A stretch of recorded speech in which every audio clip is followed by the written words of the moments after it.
Esselamu Aleyküm ve Rahmetullah. Aleykümselam ve rahmetullah. Ehtiyac olduğu için bu sualı veririk zəruri olaraq. Qısa olaraq sizdən xahiş edərdik ki, yeni həmbəlik haqqında bizə məlumat verəsiniz. Yeni həmbəlik nədir və bu haqda nə deyə bilərsiniz? Bismillahirrahmanirrahim. Elhamdülillah və salatu və selamu alə Rasulillah əmmə bə'd. Yəni bildiyiniz kimi artıq neçə ildir ki, Azərbaycanda həmbəli məzhəbinə müntəsib olan insanları yeni həmbəli deyərək adlandırırlar. Yəni onlar özlərinə yeni həmbəli deyirlər. Onlar özlərinə yeni həmbəli. Sual olunur birinci məsələ. Kim özünə yeni həmbəli deyir? Mən yeni həmbəliyəm. İkinci məsələ, ikinci sual. Yeni həmbəlilər kimdir? Yəni əgər biz yeni həmbəli isə, biz həmbəli məzhəbini tədris edirik. Əgər biz yeni həmbəli isə, köhnə həmbəlilər kimdir? Yəni ümumiyyətlə bu ayrım varmı həmbəli məzhəbində? Yeni həmbəlilər, köhnə həmbəlilər. Bu ayrım var. Həmçinin əgər bu ayrım vardırsa, o zaman həmin alimlərin adlarını desinlər ki, bu həmbəlilər yeni həmbəlilərdir, bu həmbəlilər köhnə həmbəlilər. Biz də bilirik ki, həmbəli məzhəbi bir ana xətti var. Və demək olar bütün həmbəlilər, bəzi həmbəlləri çıxmaqla, xüsusən təbir məsələsində İbn Aqil kimi, Abdurrahman İbn Cavzi kimi həmbəlləri çıxmaqla digər bütün həmbəlilər ana xəttə tabe olublar. Düzdür, onların arasında cüziyyət məsələlərdə ixtilaf olub. Ancaq belə bir ayrım bizim məzhəbdə yoxdur. Yəni yeni həmbəlilər və köhnə həmbəlilər. Yəni biz dəfələrlə məsələn həmbəli məzhəbi haqqında danışarsan qardaşlara nə deyilir? Əgər siz həmbəliliyi öyrənmək istəyirsinizsə, İmam Əhmədin məzhəbini öyrənmək istəyirsinizsə, mütləqdir ki, siz həmbəli məzhəbində yazılmış etiqad kitablarına qayıtmalısınız. Misal olaraq Qadi Əbu Yələnin, yəni məzhəbin rükünü olan Qadi Əbu Yələnin yazdığı Mu'təməd fi Usul-ed-Din kitabına qayıtmalısınız. İbn Zəğuni'nin yazdığı İdah fi Usul-ed-Din kitabı, həmçinin İbn Həmdənin yazdığı Nihayətul Muqtədin, İbn Qudam el-Məqdisinin yazdığı Lum'atul İtiqad, həmçinin İbn Bəlbənin yazdığı Qaladul Aqyan, həmçinin Osman ibn Qaid el-Nəcdinin yazdığı Nəcatul Xaləf, həmçinin Abdülbəq el-Məvahibinin yazdığı Əl-Ayn vəl-Əsər, həmçinin Nar ibn Yusufun yazdığı Aqavul-i-Siqat kimi kitablara qayıtmalısınız. Məzhəbi bu kitablardan öyrənməlisiniz. Çünki bunlar da məzhəbin önlü olan alimləri, məzhəb əshabının etimad etdiyi alimlər. Ancaq ki, həmin insanlara baxanda onlar nə deyirlər? Deyirlər, yox, bu həmbəlilər arasında fərq var.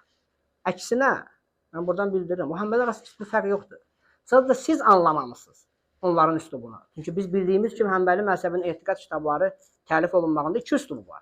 Bəzi həmbəlilər hədis əhlinin üslubu ilə yazıblar kitabları. Məsələn, Lum'atul İtiqad kitabı, o hədis əhlinin üslubu ilə yazılır. Bəziləri isə bu kitabları kəlam əhlinin üslubu ilə yazır. Fərq bundadır. Onlar ancaq məsəl üçün kim deyə bilər ki, həmbəli imamlarından, misal olaraq həmbəlilərin etiqadı budur ki, sifətləri təvil etmək haramdır. Sifətləri təvil etmək haramdır.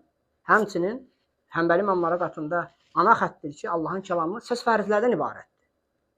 Və Quran Allahın qədim kəlamıdır. Quran qədimdir. Bu səbəblə biz o insanlara deyirik ki, siz həmbəli məzhəbini doğru öyrənmək istəyirsinizsə, İmam Əhmədin etiqadını doğru öyrənmək istəyirsinizsə, o zaman nəyə başvurmalısınız? Həmbəli məzhəbində yazılan etiqad kitablarına. Bəzən isə deyirlər ki, yəni dediyimiz kimi dərsdə, yəni bəziləri deyirlər ki, əvvəl deyirlər ki, ümumiyyətlə məzhəb lazım deyil. İndi deyirlər ki, məzhəb lazımdır, ancaq fiqhdə lazımdır, etiqadda lazım deyil. Amma biz də bilirik ki, həmbəli məzhəbi həm etiqadlı məzhəbdir, həm də fiqhi bir məzhəbdir. Nəyə görə? Çünki bizim imamlarımız həm etiqadı, həm fiqhi İmam Əhməddən götürürlər. Necə ola bilər ki, o zaman biz fiqhi, yəni həmin alimlərdən götürək, etiqadda isə onlara etimad etməyək. Ya biz deməliyik ki, o alimlər İmam Əhmədin elmi irsinə xəyanət ediblər.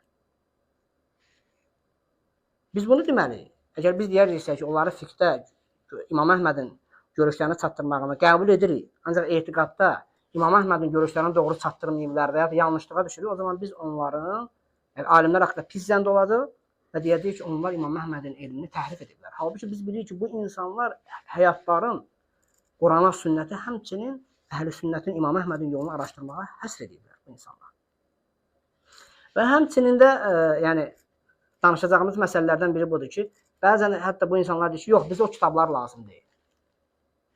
O zaman yəni heç birimizin inkar etməyəcəyi bir məsələ var. Biz bilirik ki, hər bir məzhəbin bir üsulu olur.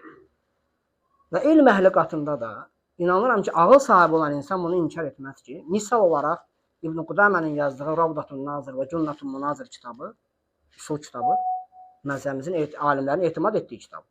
Yəni Həmbəli usul fiqh kitabıdır. Həmçinin Muxtasar Ravda Nəcməddin Tufinin qələmə aldığı kitab, həmçinin İbn Muflihin qələmə aldığı usul fiqhdə kitab, həmçinin İbn Nəcər Əl-Futuhinin qələmə aldığı Əl-Kəvkəbun Munir kitabı, həmçinin Mardabinin Ət-Tahrir Şərhut Təhbir kitabıdır ki, yəni bu kitablar həqiqətən Həmbəli məzhəbi qatında etimad olunan usul fiqh kitablarıdır. Əgər bu alimlərin İmam Əhmədin məzhəbini, xüsusən sifətlər məsələsində İmam Əhmədin məzhəbini doğru çatdırmadıqlarını iddia edirsinizsə, Allah Taala nə deyir? Qul hatu burhanakum in kuntum sadiqin. Buyurun, doğru danışırsınızsa, dəlilinizi gətirin. Gedin bu kitablara baxın. Əl-Ədilləti Şər'iyyə deyilən bir bölüm var. Yəni şəri dəlillər, Quran. Quran bölümündə nə yazılır? Yəni onlarda deyir ki, Quranda möhkəmlər və mütəşabihlər var. Mütəşabihlər də sifət ayələridir. Yəni demək olar ki, əksər 95% Həmbəlilər qatında xəbəri sifətlər mütəşabihlərdəndir.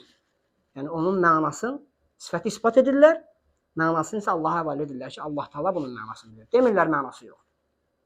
Bu səbəblə insanların baxırıq ki, günümüzdə hamı yeni Həmbəli, yeni Həmbəli, ümumiyyətlə onların məsələdən mən belə baxıram ki, xəbərləri yoxdur. Bu kitablar elmi isbarəsində xəbərləri yoxdur.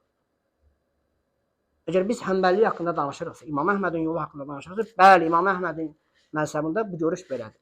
Xəbəri sifətlər mütəşabihlərdən sayılır. Həm etiqad kitablarında gəlir bu, həm də fiqh kitablarında gəlir bu. Bu səbəbdən insanları əhl-i sünnət elmini, yəni elm adına danışan insanlar insaflı olmalıdırlar, Allahdan qorxmalıdırlar və insanlara bir yolu çatdırdıqda o yolu doğru şəkildə çatdırmalıdırlar. Allahdan qorxaraq çatdırmalıdırlar. Elhamdülillahi Rabbil alemin.